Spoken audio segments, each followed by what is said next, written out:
Hello everyone. UPSC prelim booster current affairs series में आपका स्वागत है। आज है 1 नवंबर 2024। आज हम देखेंगे कौन कौन से आर्टिकल पीआईबी, द हिंदू के साथ साथ अदर न्यूज़पेपर और करंट अफेयर्स मैगजीन में इंपॉर्टेंट रहे हैं। आज का जो हमारा पहला आर्टिकल है वो है महादेव वन्यजीव अभयारण्य के बारे में। जब भी आप इस प्रकार के आर्टिकल्स देखते हैं किसी वन्यजीव अभयारण्य या नेशनल पार्क को लेकर, तो आपके मन में इससे संबंधित कई प्रकार के प्रश्नों का फ्रेम बन जाना चाहिए। पहला फ्रेम ये बनना चाहिए कि ये किस स्टेट में है। दूसरा फ्रेम ये बनना चाहिए किस नदी के किनारे है। तीसरा फ्रेम ये बनना चाहिए कि ये कितने ज़िलों में या कितने डिस्ट्रिक्ट्स में फैला हुआ है। चौथा ये बनना चाहिए ये क्या किसी बॉर्डर एरिया में है। और पांचवा ये बनना चाहिए क्या ये किसी इकोसिस्टम के अंतर्गत आता है या नहीं आता है। ठीक है। और जब आप इतने प्रश्नों को देख लेंगे तो आपका इसके आसपास का जितना भी क्वेश्चन है वो पूरी तरह से कवर हो जाएगा। ठीक है। साथ ही जब आप स्टेट को देखते हैं तो ये भी देख लिया करें कि उस स्टेट में अदर कौन से नेशनल पार्क या वन्यजीव अभयारण्य या बायोडाइवर्सिटी पार्क वहाँ पे विद्यमान है। क्लियर हो गई बातें। तो आज के अंतर्गत ये जो महादेव वन्यजीव अभयारण्य है, मैपिंग के हिसाब से आप देख रहे हैं तो ये गोवा में अवस्थित है और ये आपका रहा मैपिंग की लोकेशन। तो अब आपको भूलना नहीं है कि गोवा में है कि तेलंगाना में है कि आंध्र प्रदेश में है कि महाराष्ट्र में है। ठीक है। और इसको आपको सिनॉप्सिस के रूप में याद भी करना है। क्लियर। दूसरी बात क्या है? दूसरी बात यह है कि ये मोलेम राष्ट्रीय उद्यान जैसे जो अन्य संरक्षित क्षेत्र हैं उनके साथ साथ गोवा में पश्चिमी घाट का हिस्सा है। अब आप लोग कमेंट बॉक्स में हमें ये बताइए कि भारत का जो पश्चिमी घाट है, ठीक है, ये जो वेस्टर्न घाट है, ये कितने स्टेट में फैला हुआ है। क्लियर। ऐसे आप धीरे धीरे करके अगर कमेंट बॉक्स में जवाब देते रहेंगे तो इससे होगा क्या कि आपकी मैपिंग ऑटोमेटिक कवर हो जाएगी और फिर जब हम आपको पश्चिमी घाट के आर्टिकल को कवर कराएंगे तो वहाँ फिर से चीज़ें आपकी रिकॉल हो जाएंगी। क्लियर। तो आप बताइएगा, आपको ये हमने बता ही दिया कि ये गोवा के ये गोवा में अवस्थित है महादेव वन्यजीव अभयारण्य। आपसे ये नहीं पूछा जाएगा कि वहाँ पे वयस्क बाघिन थी या 3 शावक थे, ये कोई क्वेश्चन नहीं आएगा। सिंपल से जो प्रश्न आपसे पूछे जाएंगे वो यही पूछे जाएंगे कि कहाँ पे है। हमने तो बस इसलिए इसको लिया न्यूज़ में क्योंकि न्यूज़ में था करंट अफेयर्स में। ठीक है। अगला क्वेश्चन यहाँ पे जो बन सकता है वो है चोरला घाट को लेकर। आपसे क्वेश्चन पूछा जा सकता है कि चोरला घाट कहाँ पे, तो आप बता देना कि साहब ये भी क्या है, गोवा में अवस्थित है। बाकी आपको यहाँ पे याद रखने की ज़रूरत नहीं है। क्लियर। ये MWLS का मतलब है महादेव वाइल्ड लाइफ सेंचुरी। ठीक है, कंफ्यूज मत होना। अब बात आती है महादेई, तो महादेई नाम कहाँ से आया? ये यहाँ की नदी के नाम पे आया। तो अब आपको याद रखना है कि कोई भी फेमस रिवर यहाँ से होकर नहीं गुजरती है। आप बैक ईयर के प्रश्न पत्र यूपीएससी के उठाएंगे तो आपसे वहाँ पर यही पूछता है कि आप हमें बताइए कि जो कार्बेट नेशनल पार्क है क्या वहाँ से गंगा नदी होके गुजरती है। तो आपको पता होना चाहिए कि फेमस रिवर अधिकांश जो भी बड़े बड़े नेशनल पार्क है वहाँ से होकर गुजरती नहीं है। ठीक है। अगला जो क्वेश्चन आपसे पूछा जा सकता है वो क्या पूछा जा सकता है? वज्रा फॉल्स के बारे में। मतलब वज्रा जो आपका जलप्रपात है या कह सकते हो झरना है, ठीक है, तो वो भी कहाँ पे है? गोवा में। बाकी सह्याद्री जो टाइगर रिजर्व है वो महाराष्ट्र में है और काली टाइगर रिजर्व जो है वो कर्नाटक में। तो आपको यहाँ पे 4 नेशनल पार्क, टाइगर रिजर्व या कहें वन्यजीव अभयारण्य मिल गए ना। तो इन चारों को आप अलग अलग लिख लो कि मोलेम कहाँ पे है, महादेव कहाँ पे, काली कहाँ पे, सह्याद्री कहाँ पे। धीरे धीरे करके ऐसे ही आपके सारे स्टेट के जितने भी वन्यजीव अभयारण्य हैं वो कंप्लीट हो जाएंगे। ठीक। तो आपको ये चीज़ याद रखनी, बाकी आपको यहाँ पे कुछ भी याद नहीं रखना।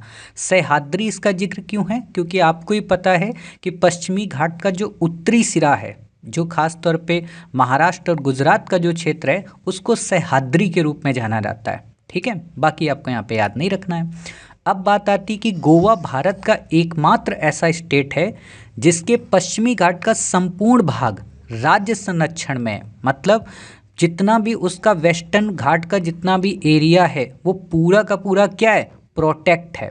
ठीक है। तो ये बात आपको याद रखना है कि गोवा भारत का एकमात्र ऐसा राज्य है जिसके पश्चिमी घाट का संपूर्ण भाग राज्य संरक्षण में। और आपको यहाँ पे दिख भी रहा होगा। ठीक है, यहाँ पे मैपिंग के जरिए आपको देखो दिख भी रहा है। ठीक है। तो ये चीज़ आपको यहाँ पे याद रखनी है, बाकी आपको यहाँ पे याद नहीं रखना। कहने का मतलब इतनी ही चीज़ें आपको बस याद रखनी होती हैं, ठीक।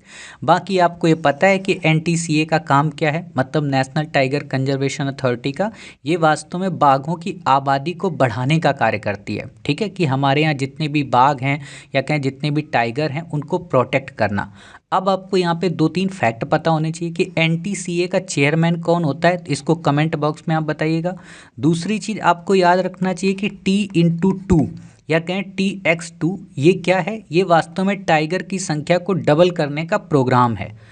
एक और क्वेश्चन पूछा जा सकता है कि M स्ट्रिप्स क्या है, ये वास्तव में टाइगर्स को प्रोटेक्ट करने से संबंधित एक पोर्टल है, ठीक है। अगला क्वेश्चन पूछा जा सकता है कि सेंट पीटर्सबर्ग डिक्लेरेशन का संबंध किससे, ये भी टाइगर की संख्या को डबल करने से रिलेटेड है। और एक और अगला क्वेश्चन कि पहला ऐसा देश कौन सा है जिसने अपनी टाइगर की संख्या को डबल किया है, तो वो कौन है, नेपाल, ठीक। बाकी आपको यहाँ पे याद नहीं रखना है। तो इतनी चीज़ें आपको अपने पहले आर्टिकल के अंतर्गत याद रखने की आवश्यकता है। तो उम्मीद है आपको पहला आर्टिकल समझ में आया। अब हम देखते हैं अपने दूसरे आर्टिकल मैंग्रोव के बारे में। मैंग्रोव के बारे में बस आपको सामान्य सी जानकारी पता हो। पहली जानकारी ये पता हो कि ये क्या होते हैं, दूसरी जानकारी ये पता हो कि ये किन किन स्टेट में हैं, तीसरी जानकारी पता हो कि उन स्टेट में भी सबसे ज़्यादा कहाँ पे हैं, और चौथी जानकारी पता हो इनके लाभ क्या हैं, ठीक है। इससे ज़्यादा आपको याद नहीं रखना है और ना ही आपसे क्वेश्चन में पूछा जाएगा। तो जैसा कि आप ये पिक्चर देख रहे हो, पिक्चर में आपको क्या दिख रहा है, आप ये मत सोचना कि ये आधी पिक्चर अलग है आधी अलग है। पिक्चर पूरी है, आधे के कैमरे को नीचे दिखाया गया, आधे के कैमरे को ऊपर दिखाया गया। मतलब मैंग्रोव वास्तव में वो झाड़ियाँ होती हैं जो पानी में भी होती हैं और पानी के ऊपर भी होती हैं। क्लियर। अब ये झाड़ियाँ हैं तो कॉमन सेंस लगाओ, झाड़ियाँ होने के कारण ये क्या करेंगी, झाड़ियाँ होने के कारण जितनी भी पानी की लहरें आएंगी, ठीक है, उन लहरों से उन तटों को बचाएंगी।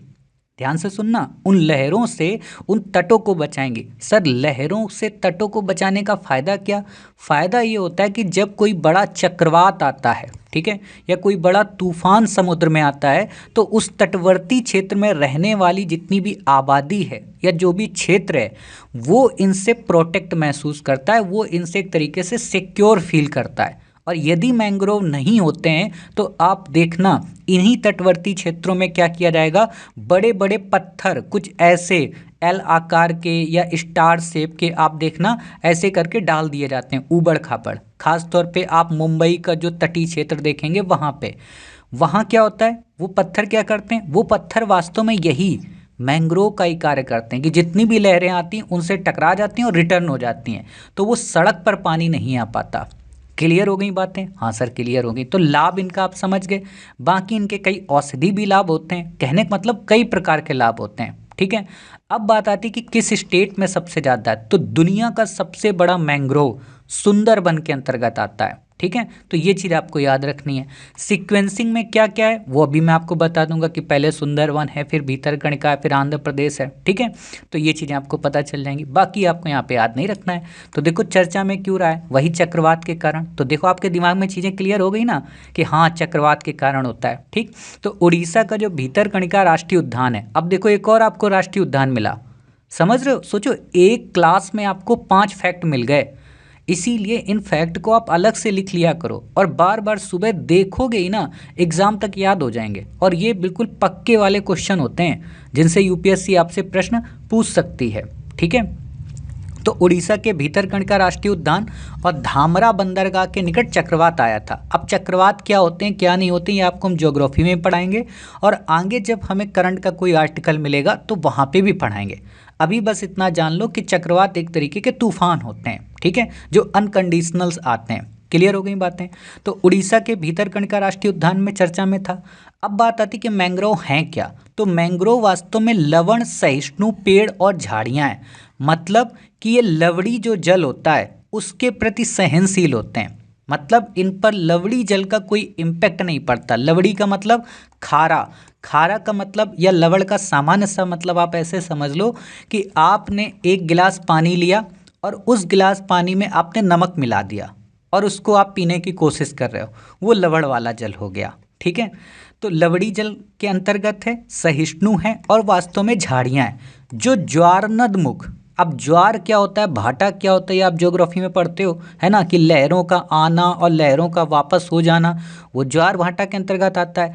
नद का मतलब नदी का किनारा, और मुख का मतलब जो उसके पास का, नदमुख का मतलब नदी का किनारा या समुद्र से जहाँ पे मेल हो रहा होता है, तो उसको ज्वार नदमुख कहते हैं। अंतर ज्वारी क्षेत्र मतलब जो ज्वारी क्षेत्र के आसपास पाए जाते हैं, ठीक है, वहाँ पर ये पनपते हैं जहाँ मीठा और लवण युक्त जल एक साथ मिलता है। मीठा कैसे, जो नदियाँ बहाकर ले जाती हैं, और लवण युक्त जल कैसे, जो समुद्र से आता है। क्लियर हो गई बातें? हाँ सर क्लियर हो गई। बाकी आपको यहाँ पर याद नहीं रखना है। मोमी पत्तियों का मतलब क्या होता है? मोमी पत्तियों का मतलब ये है, जैसे आप एलोवेरा देखते हो ना, तो एलोवेरा या आपने नागफनी का पेड़ देखा होगा, तो नागफनी तो मान लो फिर भी आपको दिक्कत करेगा, लेकिन एलोवेरा से आप परिचित हो गए। तो एलोवेरा में क्या होता है, बाहर से वो सूखा सूखा दिखता है, कटीला होता है, हल्का हल्का, लेकिन जब आप उसको अंदर से छीलेंगे, ठीक है, तो उसमें लसलसा पदार्थ या आप कह सकते हो जेली पदार्थ वो दिखेगा। ठीक, और यदि आपको अपना चेहरा बड़ा अच्छा करना है ना, तो एलोवेरा जेल लगा के सोया करो, बड़ा अच्छा आपका चेहरा चमकने लगेगा।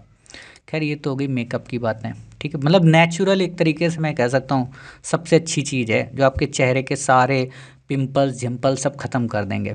ठीक, बाकी आपको यहाँ पे ये चीज़ें याद नहीं रखनी, बस पढ़ना है। ठीक, अब जो क्वेश्चन आपसे बनेगा वो है कि भारत में मैंग्रोव क्षेत्र को लेकर, तो 2021 की जो भारतीय राज्य वन रिपोर्ट है उसके अंतर्गत कहा गया कि देश के टोटल भौगोलिक क्षेत्र का 0.15% है मैंग्रोव।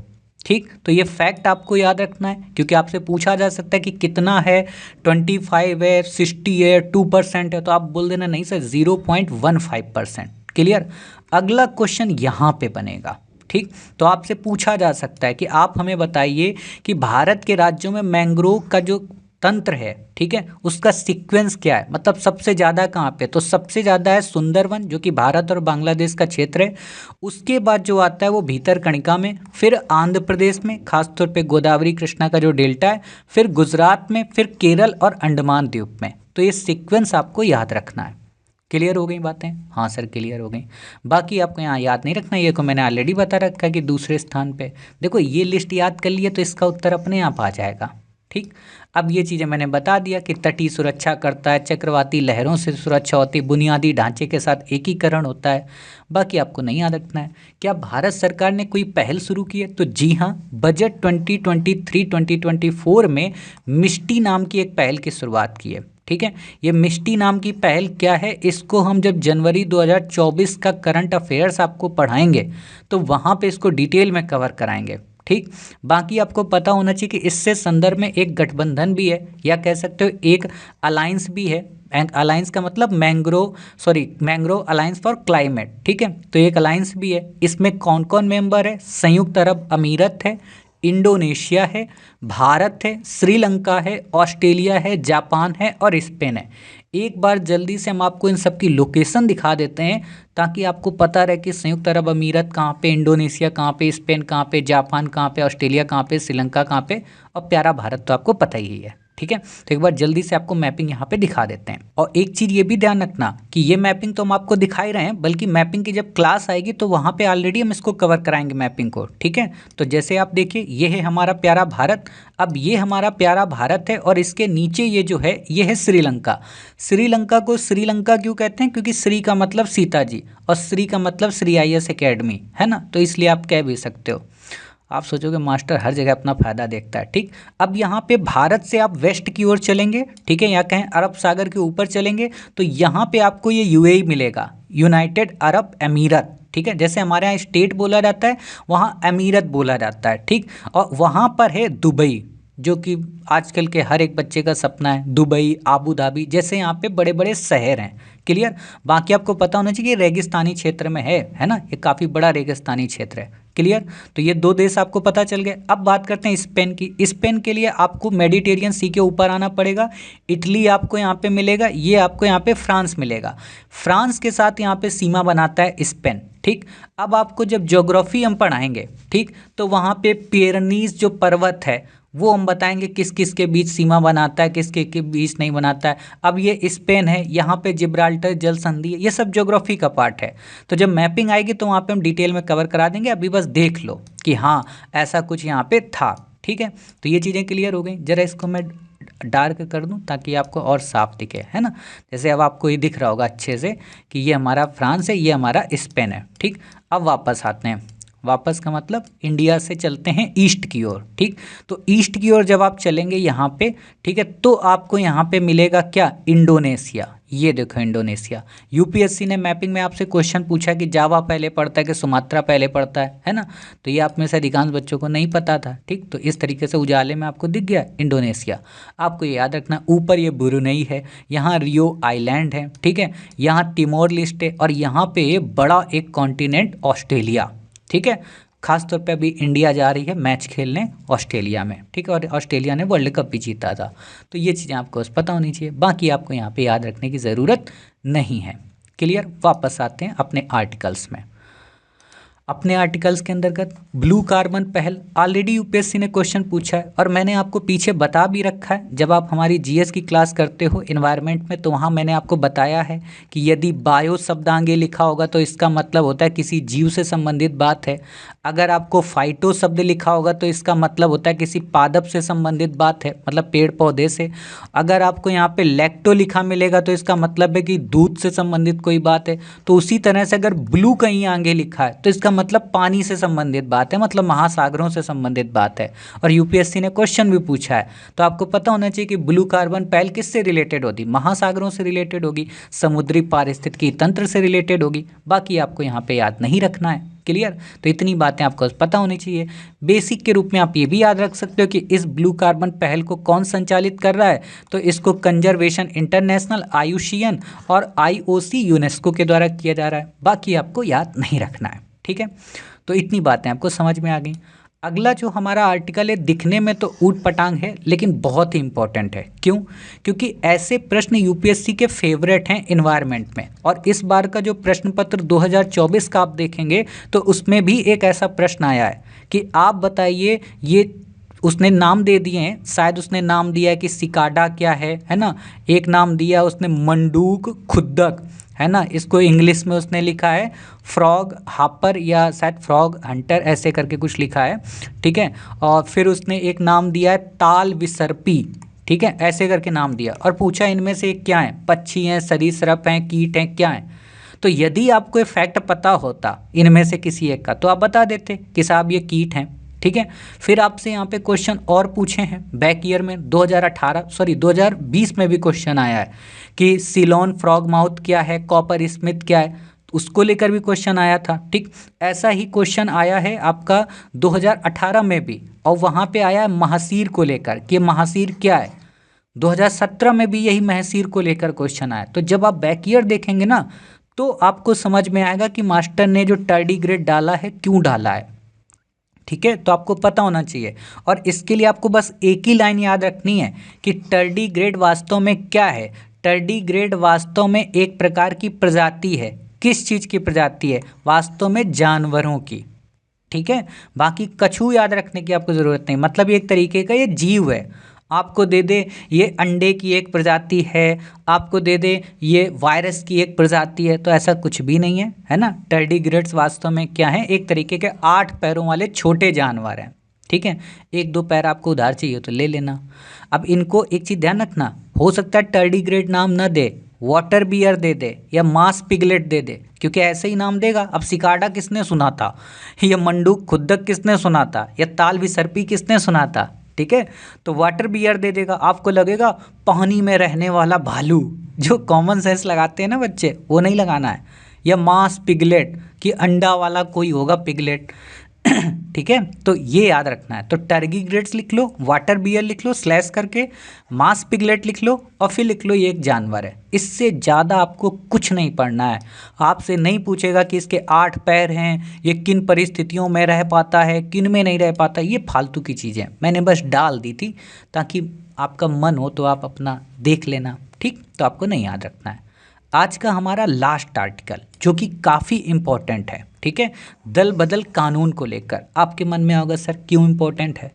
इम्पोर्टेंट इसलिए है क्योंकि आप देखना जनवरी 2024 में, ठीक है, हिमाचल प्रदेश में वोटिंग हुई थी राज्यसभा में, ठीक है। और वहाँ पर क्या हुआ कि कांग्रेस के 4 जो एमपी कह रहा हूँ, हाँ, कांग्रेस के जो 4 एमपी थे उन्होंने क्या किया, जो सॉरी एमपी कह रहा हूँ, एमएलए जो थे, ठीक है, उन्होंने क्रॉस वोटिंग कर दी। ठीक है, मतलब उन्होंने बीजेपी को वोट दे दिया, बीजेपी के एक कैंडिडेट थे उनको वोट दे दिया। ठीक, तो इसको लेकर एक बहस छिड़ी, क्या दल बदल कानून राज्यसभा में जो सदस्यों की नियुक्ति को लेकर होता है क्या उसमें भी लागू होता है? तो ये मैं आप पर छोड़ देता हूँ। कमेंट बॉक्स में आप मुझे बताइए, क्या राज्यसभा में जिन सदस्यों का चुनाव होता है उसमें जो क्रॉस वोटिंग होती है क्या उसको लेकर दल बदल कानून लागू होता है, और नहीं लागू होता है तो क्यों नहीं होता है? कमेंट बॉक्स में बताना। हम आपको इसको नेक्स्ट क्लास में या कहें अगली कल की क्लास में बताएंगे कि लागू होता है या नहीं होता है, और नहीं होता है तो क्यों नहीं होता है। ठीक है, तो अभी के लिए आपके दिमाग में मैंने बात डाल दी। ठीक, अब बात करते हैं आज के इस आर्टिकल को लेकर कि चर्चा में क्यों है। आज का ये आर्टिकल वास्तव में चर्चा में है महाराष्ट्र को लेकर। आपको पता होगा कि महाराष्ट्र में पहले शिवसेना एक पार्टी थी जिसमें उद्धव ठाकरे जी भी थे और एकनाथ शिंदे जी भी थे। बाद में एकनाथ शिंदे जी की महत्वाकांक्षा जगी और उन्होंने सोचा कि बीजेपी के साथ में मिलके हम कई विधायकों को तोड़ के शिवसेना से अपनी एक नई पार्टी बना लेते हैं और सीएम बन जाते हैं, जो कि उन्होंने किया भी। अब उसी को लेकर सुप्रीम कोर्ट ने डिसीजन दिया है कि भैया जब आप कोई गुट किसी पार्टी से अलग करते हो तो इसका मतलब ये नहीं है कि दल बदल वहाँ नहीं लागू होगा, वहाँ पर भी लागू हो सकता है। ठीक है, और लागू होगा भी। आपने इसको लेकर कई अपवाद पढ़े होंगे, कई बातें पढ़ी होंगी कि अगर 1/3 सदस्य कर दें तो लागू नहीं होता है। बाद में अमेंडमेंट में आया और बोला गया कि 2/3 के अंतर्गत अगर होंगे तो ही ये अपवाद के रूप में गिना जाएगा। तो इसी चीज़ को हमें पढ़ना है। तो ये न्यूज़ करंट में ये आपको याद नहीं रखना है, आपको बस दल बदल से रिलेटेड प्रोविज़न याद रखने हैं। पहली बात कि इसको 52 अमेंडमेंट के अंतर्गत 1985 में भारतीय संविधान में जोड़ा गया, मतलब कि मूल संविधान में ये प्रवृत्ति नहीं थी, है ना। देखो, जो भी लाइन आप पढ़ो उसका सेकेंड वर्जन अवश्य पढ़ लो, ठीक है, ताकि दिमाग में डिस्टर्बेंस ना हो। तो मूल संविधान में नहीं था, क्लियर। भारतीय संविधान में 10वीं अनुसूची जोड़ी गई थी, मतलब 52 अमेंडमेंट के तहत, क्लियर। 52 अमेंडमेंट के तहत इसमें 10वीं अनुसूची जोड़ी गई थी। क्लियर हो गई बातें। अब यहाँ पे आपको ये भी याद रखना है कि मूल संविधान में कितनी अनुसूचियाँ थीं। 9वीं अनुसूची क्या थी, 11वीं क्या थी, 12वीं क्या थी, मन में रिकॉल कर लो। ना याद आ रहा हो तो पॉलिटी की किताब उठा के एक बार जल्दी से देख लो, ताकि आपको खेल खेल में फैक्ट याद होते रहें। ठीक है, बात आती है जो ये जब कानून आया तो ये क्या हुआ, ये क्या करता था, ये संसद और राज्य विधानमंडल दोनों निकायों पर लागू होता था। अब बच्चे यहीं से कंफ्यूज होते हैं। जो मैंने क्वेश्चन पूछा आपसे तो आप में से अधिकांश बच्चे इसके 2 अर्थ ले जाएंगे।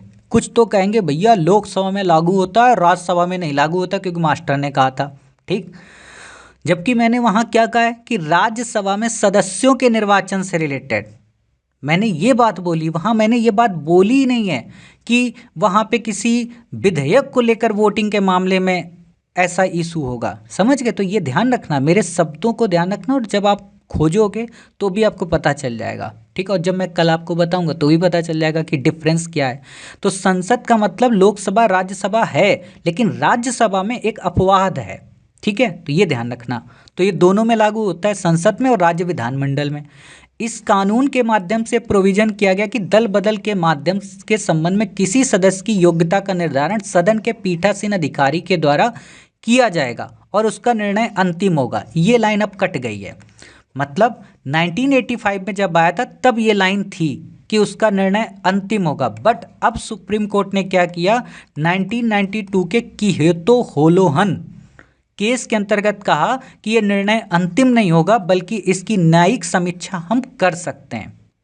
क्लियर हो गई बातें? तो जब भी आप ऐसी लाइन पढ़ा करो, उसको ये मत समझा करो कि ये लाइन गलत लिखी है, बल्कि उसमें आगे भी देखा करो कि कहीं ऐसा तो नहीं इसमें अमेंडमेंट किया गया हो। तो आपको पता चल जाएगा कि जी हाँ सर, थोड़ा सा अमेंडमेंट हुआ था। ठीक है, ताकि आप भूल ना पाओ। जैसे ये 1941 के तहत इस अमेंडमेंट में क्या हुआ था, इसमें यह हुआ था कि जो 1/3 संख्या है उसको चेंज करके 2/3 कर दिया गया। पहले क्या होता था कि अगर 1/3 मेंबर किसी दूसरी पार्टी में चले जाएं, ठीक है, पूरा दल, जो एक पूरा दल होता है, मान लो 100 सदस्य हैं, 100 सदस्यों का एक दल है, और उन 100 में से 33 अगर कहीं और चले जाएं एक साथ, तो उन पर दल बदल लागू नहीं होगा। ठीक है, अब इसको चेंज कर दिया गया, अब कहा गया कि 33 नहीं, अब 2/3 चाहिए मेजोरिटी। ठीक है, 2/3 के अंतर्गत चाहिए, और 2/3 अगर होंगे तो ही हम मानेंगे। क्लियर हो गई बातें? हाँ सर क्लियर हो गई। यदि किसी दल के 2/3 से ज़्यादा सदस्य, ठीक, तो वो अयोग्य नहीं माने जाएंगे, ये अपवाद है। समझ गए? अब बात कुछ बच्चों को अच्छा यही नहीं समझ में आ रहा होगा, दल बदल का मतलब क्या होता है। दल बदल का मतलब ही होता है, दल का मतलब राजनीति, ठीक है, और बदल का मतलब चेंज करना। मतलब जैसे मान लो कोई व्यक्ति बीजेपी में है और उसका मोदी जी हैं, जैसे मान लो बीजेपी में, उनका मन किया कि यार कांग्रेस में शामिल हो जाएं, तो कल वो कांग्रेस में शामिल हो सकते हैं। तो वो जब कल कांग्रेस में जाएंगे तो उसको कहा जाएगा दल बदल। क्यों? क्योंकि जीत के किससे आए? बीजेपी से। जा कहाँ रहे? कांग्रेस में। यही चीज़ राहुल गांधी को लेकर, कि राहुल गांधी जी कल कांग्रेस को छोड़ के बीजेपी में शामिल हो जाएं। कुछ बच्चे कह रहे होंगे सर आप तो ऐसी बात बोल रहे हो जैसे धरती और आसमान को एक करा रहे हो। इमेजिन करने में क्या जाता है ना। जैसे मैं जब सपने देखता हूँ तो ऐसा लगता है पैसा ही पैसा आ रहा है, तो सपने देखने में क्या जाता है या बातें करने में क्या जाता है। ठीक है, तो इसको बोलते हैं दल बदल। ठीक, प्रोविजन क्या है इसके अंतर्गत? इसके अंतर्गत प्रोविजन ये है कि किसी सदस्य की सदस्यता कब समाप्त होगी, यदि वो सदस्य अपने राजनीतिक दल की सदस्यता छोड़ दे, ठीक है, तो उसकी क्या होगी? सदस्यता समाप्त हो जाएगी। ठीक है, दल बदल के अंतर्गत यदि कोई सदस्य अपने राजनीतिक दल के दिशा निर्देशों के विपरीत वोटिंग करता है, मतलब विहिप के अगेंस्ट वोटिंग करता है। विहिप का मतलब यही होता है, पॉलिटी में आपने पढ़ा होगा जीएस में, कि विहिप का मतलब होता है सबको एक गाइडलाइन जारी की जाती है कि कल इस विधेयक के अंतर्गत सबको पॉजिटिव वोट ही देना है या नेगेटिव वोट ही देना है, और जो व्यक्ति उस बात को नहीं मानता है तो उसके खिलाफ क्या कहते हैं, राजनीतिक दल एक्शन लेता है, और उसी एक्शन के अंतर्गत उसके दल के द्वारा 15 दिनों के भीतर उसे माफ़ी नहीं दी जाती है यदि उस सदस्य को, तो ऐसी स्थिति में भी उसे अयोग्य माना जाएगा। ये लाइन आपकी पॉलिटी में नहीं मिलेगी, समझ गए? इसीलिए करंट अफेयर्स जरूरी होती है। अगर चुनाव के बाद कोई, अगर शब्द वैसे नहीं आएगा यहाँ, यदि शब्द आप लिखो, यदि चुनाव के बाद कोई निर्दलीय उम्मीदवार किसी राजनीतिक दल में शामिल हो जाए तो भी अयोग्य होगा, मतलब उस पर भी दल बदल लागू हो जाएगा। क्यों? क्योंकि अभी तुम जीत के आए हो निर्दलीय बिना किसी पार्टी के, और अब तुम बीजेपी का या कांग्रेस का दामन थाम लिए, तो तुम पर भी धोखाधड़ी का एक केस लगता है। देखो ये दल बदल का मतलब क्या है? धोखा देना जनता को। लोकतंत्र की खूबसूरती है कि आप जनता को मूर्ख नहीं बना सकते हो। ठीक है, तो जब मूर्ख बनाओगे तो आपकी सदस्यता रद्द हो जाएगी। यही चीज़ है कि यदि कोई नॉमिनेटेड मेंबर अपने 6 महीने के बाद, मनोनयन के 6 महीने के बाद या मनोनयन के बाद किसी राजनीतिक पार्टी की सदस्यता ग्रहण करता है तो भी सदस्यता चली जाएगी, लेकिन कब नहीं जाएगी? 6 महीने के अंदर ही अंदर, समझ गए? तो उसकी सदस्यता नहीं जाएगी, और अगर 6 महीने के बाद करता है तो सदस्यता चली जाएगी। और यूपीएससी ने इसी लाइन का फ़ायदा उठाया था, और आपको यहाँ पे 6 माह के अंदर क्वेश्चन दे दिया भीतर, और बच्चा पढ़ के क्या गया था? 6 माह के बाद। ठीक है, तो ये पता होनी चाहिए। अपवाद का मतलब ये है कि किस पे दल बदल लागू नहीं होता, तो पहला भी मैंने बता दिया कि 2/3 सदस्य अगर एक साथ जा रहे हैं तो नहीं लागू होगा। यदि पीठासीन अधिकारी जो उस समय होता है, जैसे राज्यसभा के मामले में उपसभापति, सभापति नहीं, सभापति का तो मतलब उपराष्ट्रपति हो गया। ठीक है, उपसभापति कोई दिशा निर्देश जारी करने के बाद अगर वोटिंग के मामले में निर्दलीय व्यवहार करे कि ना तो भैया हम इस पार्टी के ना उस पार्टी के, तो उस पर कोई असर नहीं पड़ता। यही लोकसभा के अध्यक्ष के संदर्भ में भी होता है। ठीक है, तो उस पर भी ये चीज़ लागू नहीं होती। इसके अलावा यदि कोई मनोनीत सदस्य अपने मनोनयन के 6 महीने के अंदर या भीतर किसी राजनीतिक दल में शामिल हो जाए तो भी उसकी सदस्यता क्या रहेगी? बची रहेगी। ठीक, और 6 महीने के बाद अगर जाता है तो सदस्यता समाप्त हो जाएगी। अब वही बात आती है कि सदन के अध्यक्ष के अधिकार क्या हैं। ये चीज़ें मैंने आपको बता रखी हैं कि पहले अध्यक्ष के पास अधिकार अनलिमिटेड थे, अब उस पर क्या है कि न्यायिक समीक्षा की जा सकती है। इसमें पहले लिखा था कि न्यायिक हस्तक्षेप नहीं हो सकता, लेकिन 1992 के कोहितो होलोहन केस के अंतर्गत ये कहा गया कि नहीं भैया, हस्तक्षेप किया जा सकता है और न्यायिक समीक्षा के अधीन है। और यही क्वेश्चन आया था यूपीएससी के मेंस में कि कोहितो होलोहन केस को लेकर। ठीक, तो कई बार कुछ इंपॉर्टेंट केस भी याद रखना, जैसे हादियाबाद हो गया है ना, पुट्टा स्वामी केस हो गया है ना, इन पे क्वेश्चन आपसे पूछे जा सकते हैं। तो ये बेसिक फैक्ट आपको पता होना चाहिए। बाकी आपको यहाँ पे याद नहीं रखना है कि पंजाब के मुख्यमंत्री ने किया है ना, या हरियाणा में किया किसने किया, ये नहीं याद रखना है। अच्छा, एक चीज़ बस मुझे बता देना है, एक और चीज़। देखो इतनी चीज़ें मैं आपको दे रहा हूँ काम, है ना, ये मत समझना कि मैं नहीं कर सकता हूँ, मैं कर सकता हूँ, लेकिन मैं चाहता हूँ कि आप भी हमारे साथ थोड़ा कोऑपरेट करेंगे तो आपको भी अच्छा लगेगा। ठीक है। तो आप कमेंट बॉक्स में बताना कि दल बदल कानून सबसे पहले किसको लगा था, किस पर लगा था, राज्यसभा के सदस्य पे लगा था, विधानसभा में लगा था, या लोकसभा के किसी सदस्य पे लगा था, ये बताइएगा। ठीक है। और ये जितने क्वेश्चन हमने पूछे हैं आपको नेक्स्ट क्लास में इन सबका उत्तर हम देंगे, कहने का मतलब। ठीक। तो आज की क्लास में खैर इतना ही। उम्मीद है आज की क्लास आपको पसंद आई। ऐसे ही नित्य आप ये करंट अफेयर्स की class Monday to Saturday cover करते रहिए और अपने आप को बेहतर से और बेहतरीन बनाते रहिए। तो बिना देरी के अपनी क्लास को एंड करते हैं, मिलते हैं अपने नेक्स्ट डे में। अपना ख्याल रखिए, स्वस्थ रहिए। जय हिंद, जय भारत, वंदे मातरम, भारत माता की जय।